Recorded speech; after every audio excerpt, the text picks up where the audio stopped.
And here we are once again, another episode of the Dr. William Lester Show. I'm very happy and grateful that you have decided to listen in to the program. I want to thank the people who have already gone up to the show's Facebook page and liked it and have liked many of the postings that have been placed there. And of course, I will continue to post those things, those ideas, those objects which reinforce the main construct of our show, which is the cool vintage lifestyle. Had a great weekend, an opening weekend of college football, culminating with Florida State beating Ole Miss. And so very happy that we're into the college football season now. Also, like I said in the last show, autumn is my favorite season, so I'm really kind of excited and hyped up about everything. On the last show, I referenced a number of titles,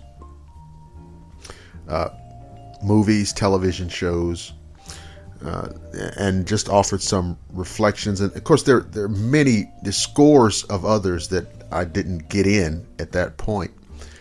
But I wanted to talk about one particular show on this episode that I didn't even reference on the last show. And in the last episode, I talked a lot about a lot of the things we discuss, a lot of the things that I bring up, a lot of the things that are on the Facebook page really come down to being generational. And the show I want to talk about tonight certainly falls within that category. And it is Kolchak, the Night Stalker. And like several other programs, it was absolutely formative in my boyhood. And it was critical in establishing my affinity for gothic horror, for science fiction, for fantasy, for action adventure. Because all of those elements were kind of matriculated into the program. And one never knows why this appeals to you and that doesn't, and the next thing appeals to you and the thing after that doesn't. But this show captured my imagination and excited me from the get-go. So I just wanted to talk about it. Some of you are absolutely going to know what I'm talking about. Some of you, again, are going to say, I've never heard of this. But if that's the case, again, investigate, check it out. And I hope that you like it and then love it as much as I do. Now, the series only ran for one season, starting in 1974.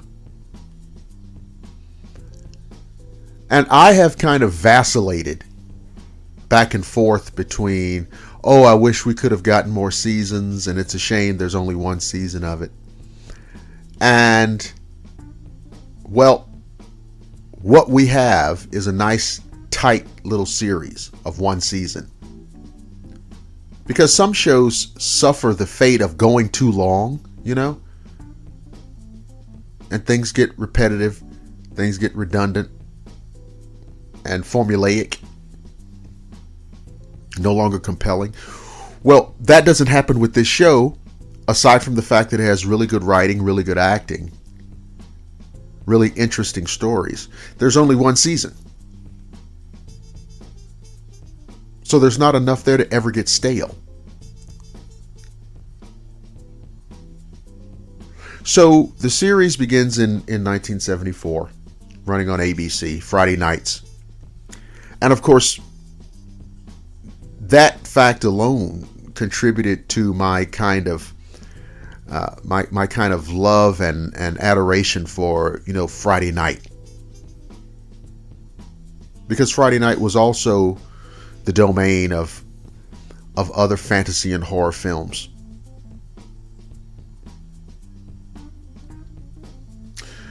Now, before the series began in '74, there were two made-for-television movies. The first, of course, The Night Stalker, 1972, and then the next year, it was the other film was called The Night Strangler. Both featuring the late Darren McGavin as the intrepid INS news reporter Carl Kolchak. But before I go anywhere else, I want to talk about Kolchak, the character, and the thrust of the show, the premise of everything. So basically, Carl Kolchak is a reporter, and he's one of these old school reporters, news hound. And in the series, he's working in Chicago for the INS, and the Independent News Service. In the made-for-TV movies, which came a year or two before the series started, he is working in Las Vegas. And of course, if you watch the films and watch everything play out, and you've got to pay attention or you'll miss it, you do wind up seeing how and why he and his editor, Antonio Vincenzo, played by Simon Oakland, how and why they end up in Chicago. But basically, like I said, Kolchak is an old school reporter, and he goes out on these stories, or he goes out in search of stories. He goes out and investigate. He's almost an investigative reporter. He's got a police radio in his car, so I mean he could hear things happening on like the emergency bands and all of the the emergency frequencies.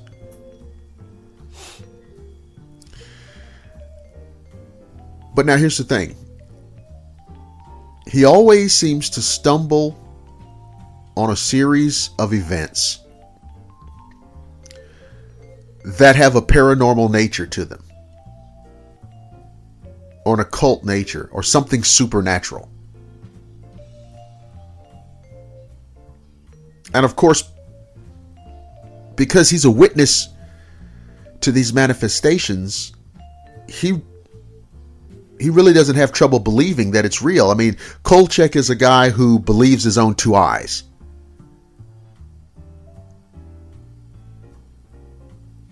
But of course, he has an editor, and I'm sure his editor has someone he has to answer to. And then there are the other institutions of society, the police, sometimes even federal agencies. And of course, nobody believes Kolchak. He uses a little cheap camera and a little handheld tape recorder. And he's not a great photographer. So the images that he captures on camera are always dubious and never really definitive. That's when they're not being confiscated by the police.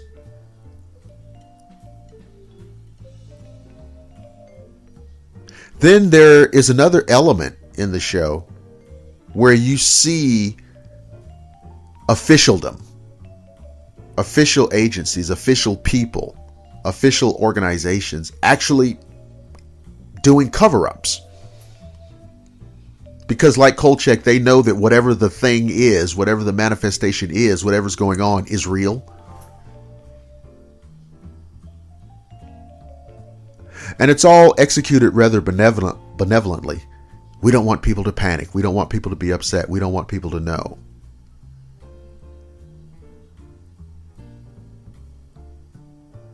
Kolchak rails against it because he's all about telling the truth, printing the news.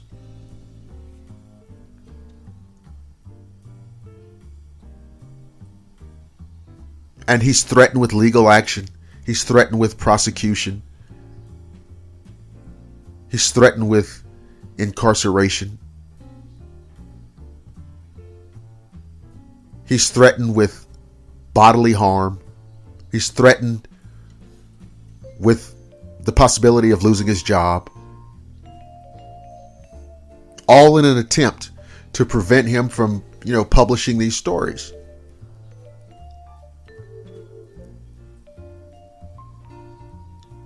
And this is the main premise of the show. Now, the first made-for-TV movie was called The Night Stalker 1972, and basically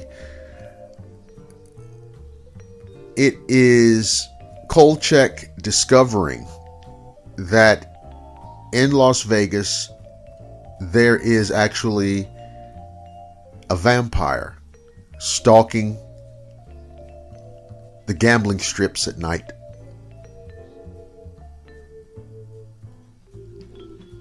And so there's a whole layout of, what ensues.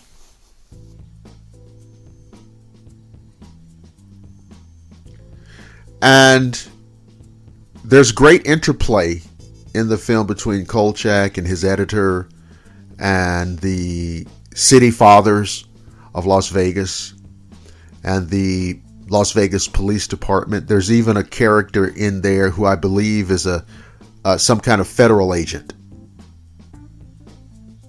who's a friend of Kolchak and is at times predisposed to agree with him, although reluctant to go to the wall with him.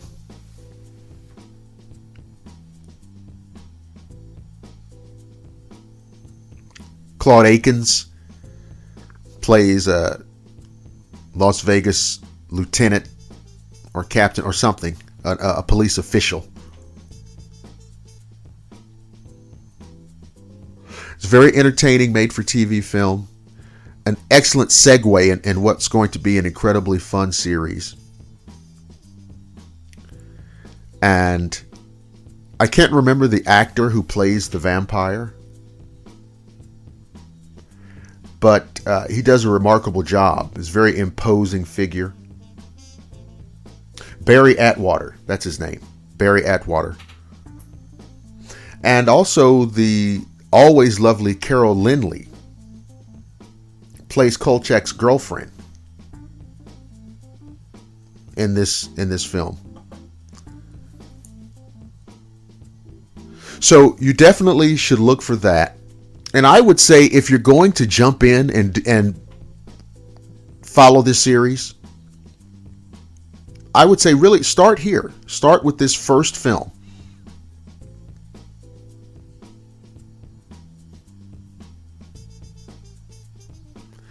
The following year, 1973, they did kind of like a sequel. It's called The Night Strangler.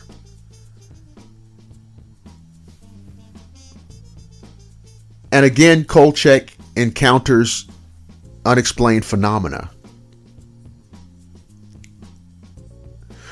Richard Anderson, the fine actor Richard Anderson, makes an appearance, or he stars in it actually, as the thing, the creature, the however you would describe what he is, which is ostensibly a man that has somehow found a way to not necessarily age. I can't remember, but he's when this movie begins, he's well over 100 years old. But he looks like a man in his 40s or 50s. And of course, Kolchak kind of threads the needle, tying this being in with a series of horrible murders in the city.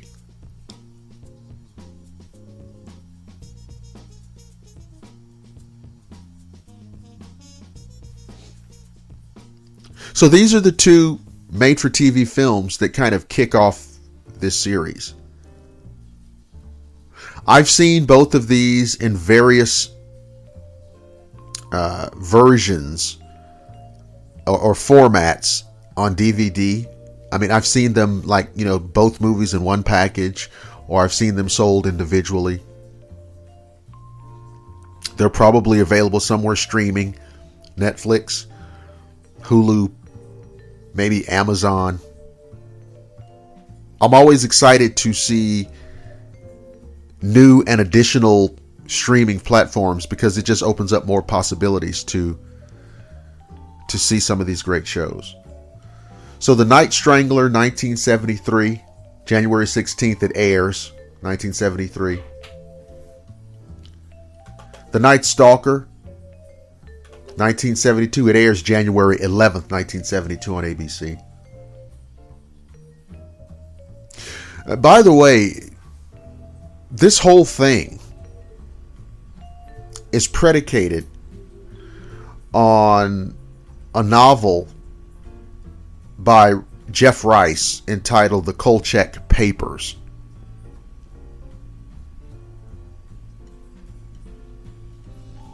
So the series absolutely has firm, strong literary roots.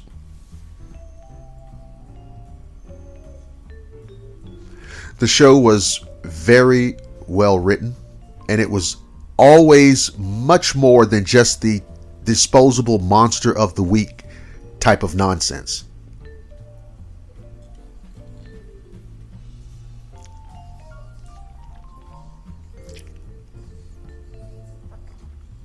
Now, every episode did feature some kind of creature or manifestation, but the way they wove these manifestations into the stories was just fantastic. And most of the major elements of Gothic horror are covered in the series. The vampire, the werewolf, the zombie. You've got a episode with a witch. You have the satanic worship episode. You've got the Aztec mummy episode. You've got like the Fountain of Youth. You've got the possession, the spirit possession story.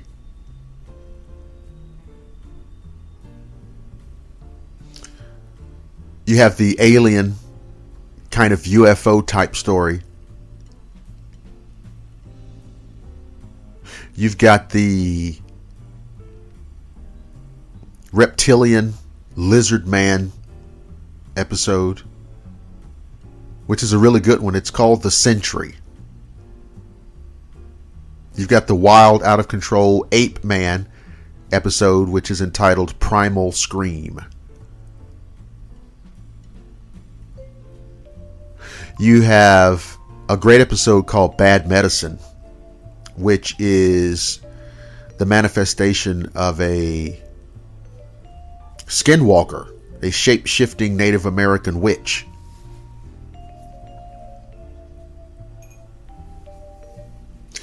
You have an episode called Demon in Lace, which has something to do with an archaeologist uncovering these ancient Sumerian tablets.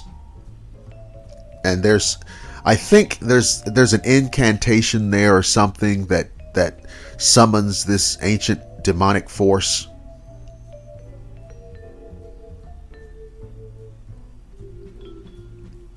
There's another episode called The Energy Eater, which has some Native American overtones in it, because this being, this entity, seems to be a fixture of the local or the tribes that were indigenous to that area years prior to the actual setting of the story.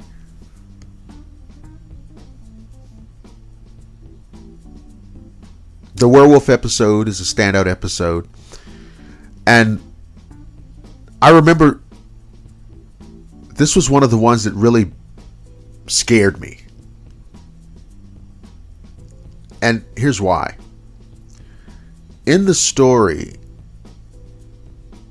the werewolf is he's on an ocean liner. All of these people are on some kind of cruise. And it's a huge, immense cruise ship. And this creature, this werewolf, is stalking the ship. I mean, he's on the ship. And so, well, it scared me because there's nowhere for you to go. You're on a ship in the middle of the ocean, and there's a werewolf going crazy. And there are several scenes in that episode where literally this werewolf is on a killing spree.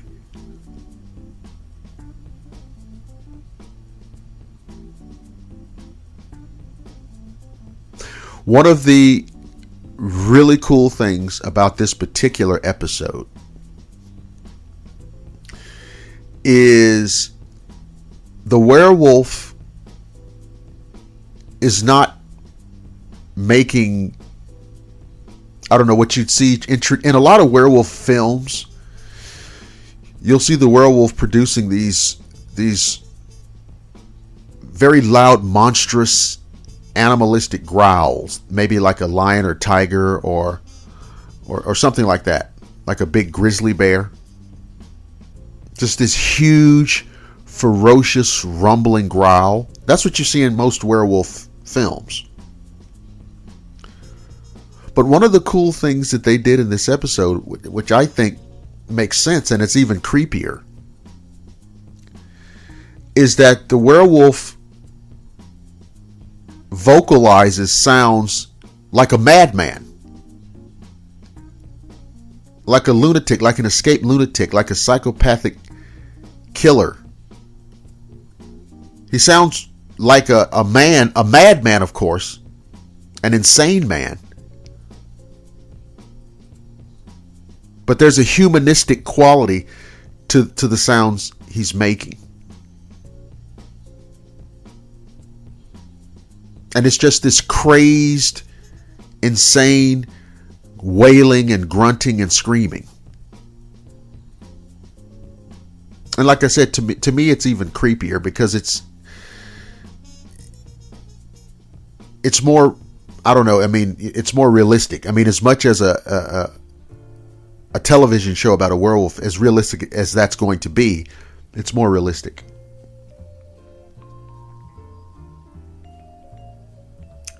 On the zombie episode, they delve into the concepts of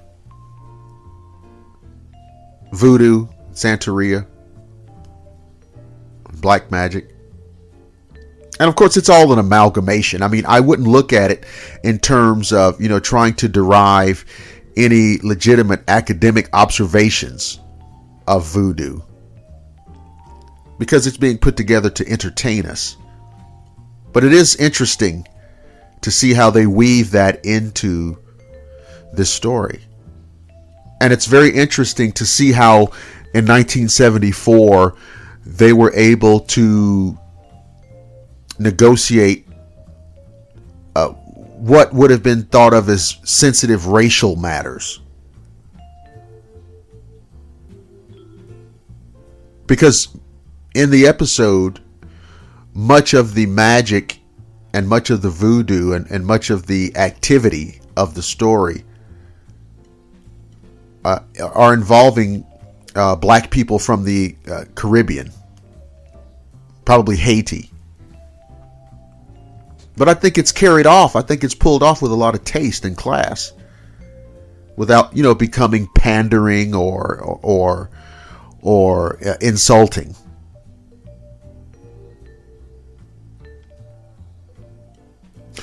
There is what I call the UFO episode, which is really interesting because in the episode you never actually see an alien. You see a flying saucer. You never actually see an alien, but you do see the effects of what this extraterrestrial is capable of. And you also see the obligatory desire on the part of officialdom to make this event go away as quickly as possible.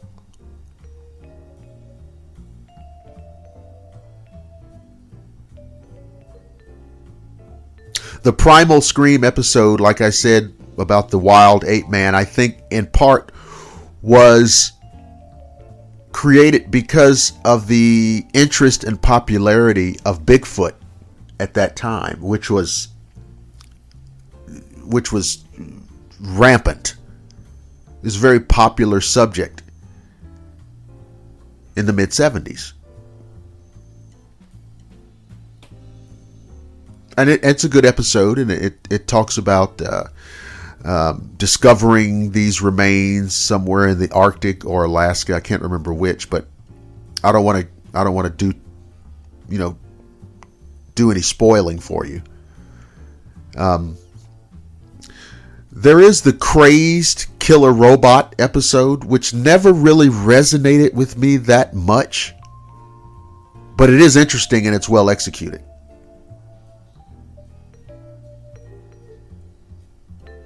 There is an episode called The Spanish Moss Murders, involving this really bizarre creature that is believed to come out of Bayou folklore. And that's a really good episode because they get into how such a creature could enter your dreams, or how it could be manifested through pure thought alone.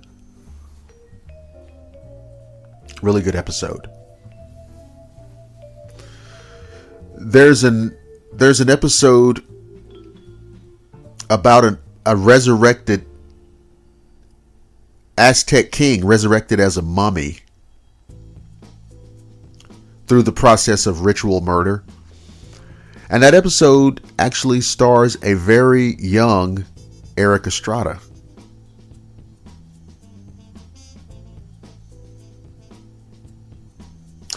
So there's lots of interesting things here. There's an episode called Horror in the Heights. And this episode features a creature from the folklore of India called the Rakshasa, which is believed to be some kind of demonic, ghoulish monstrosity that consumes human flesh. But there was a great twist that this creature, if it appeared to you, in order to lure you into its clutches, it could appear as somebody that you know. And to make it even more creepy, it could appear as someone that you know, living or dead.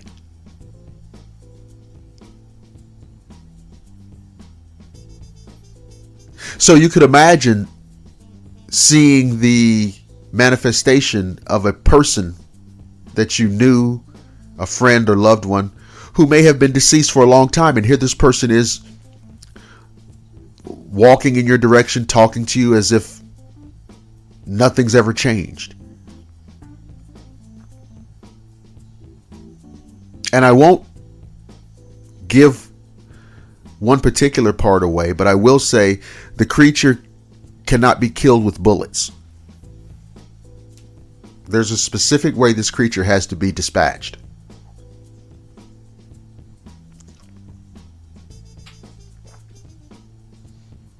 Now I'm going to reach for my wonderful pipe with the great tortoiseshell stem.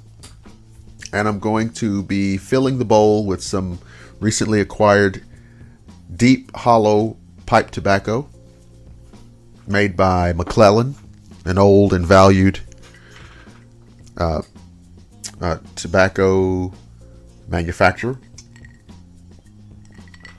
And I hadn't had any deep hollow in a long time, many years. because the cigar shop that I usually go to stopped carrying it, and I had not seen it online anywhere. But it is a wonderfully mellow pipe tobacco. There's practically no bite. So that means it's really great. It's a great morning smoke with your coffee because it's really easy and mellow. And it fits into, my concept of being very autumnal. Even the design on the tin has autumnal overtones. Lots of brown, a little black, hints of yellow and orange. And what looked like really old twisted willow trees. So this is deep hollow. So I'm going to go ahead and light the pipe using my diamond matches, of course.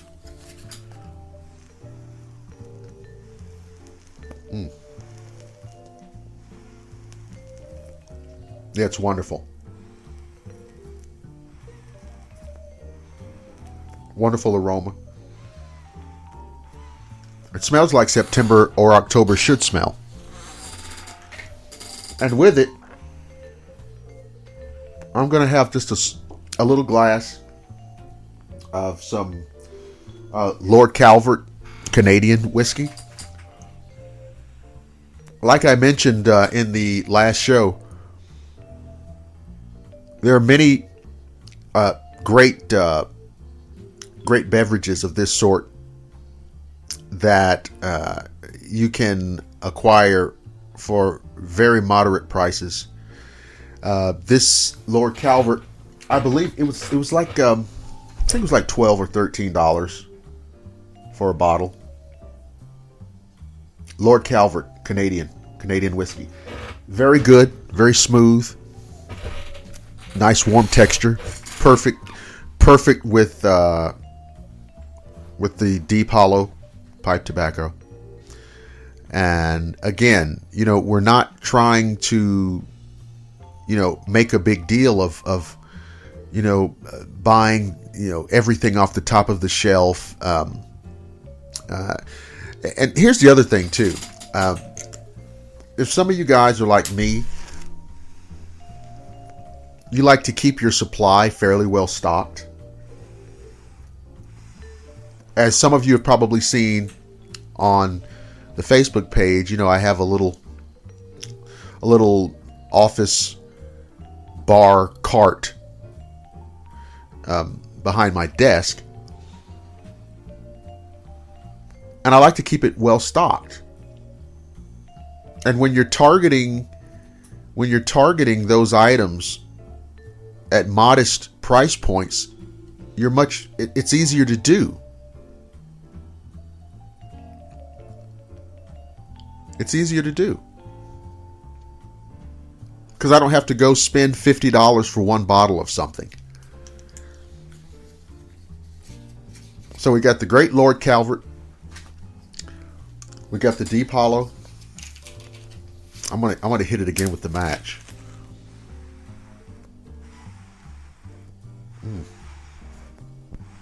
It's really good. So again, we've been talking about Kolchak the Night Stalker. 2 made-for-TV films starts the whole thing off. The Night Stalker, 1972, starring Barry Atwater as the vampire. The Night Strangler, 1973, featuring Richard Anderson. And then in 1974, the series starts off in earnest. And again, 1 season. But I think it's okay.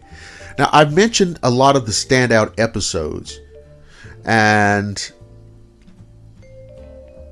I can't think of... I mentioned the one... There was one about a witch, and there was a whole thing in there about how there was some folklore that Kolchak had to adhere to to get rid of the witch. And it's very interesting because in a lot of the episodes, Kolchak will go and do some studying on, whatever occult manifestation that he's facing. So he's always at some university, or he's always at some library, or he's always somewhere researching. So he has to do research on how to destroy the zombie, for example. And he's doing research on how to get rid of the witch. And he does research on the skinwalker. He does research in the UFO episode. He actually goes to this place where these people are meeting. And when he gets there, he finds out, well, they're abductees. And it's kind of like a help group. They all, the people in this group all claim to have experienced alien abduction. And of course, he thinks they're all weirdos, except now he knows that this stuff is real. And so there's an interesting interplay there.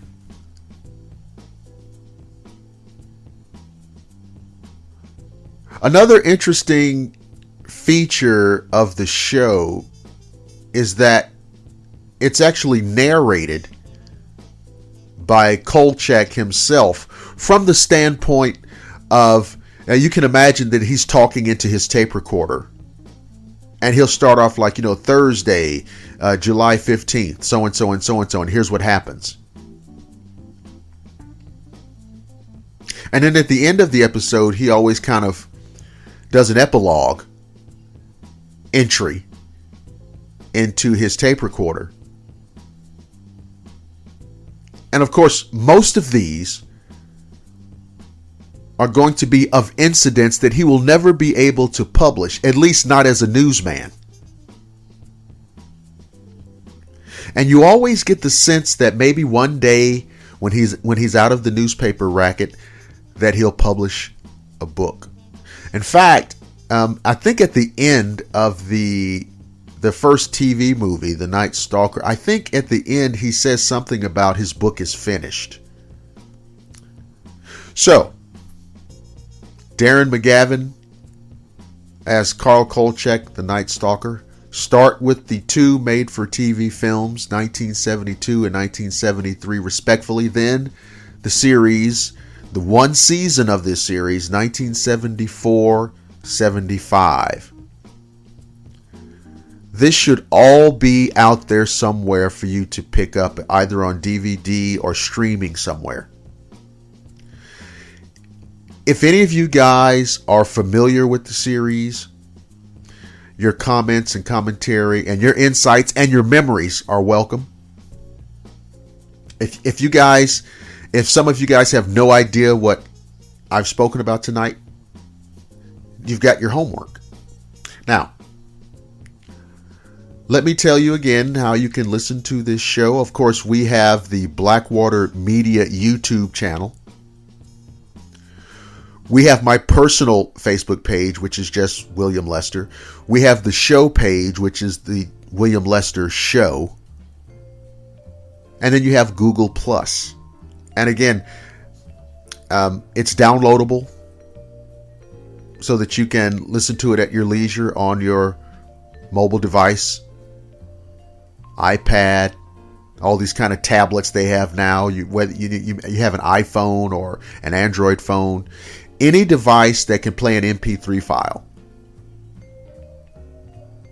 So, I hope you like the show, guys. And I look forward to talking to you once more. But that's all for this episode. It's the Dr. William Lester Show. It's always cool. It's always vintage. And I'll talk to you next time.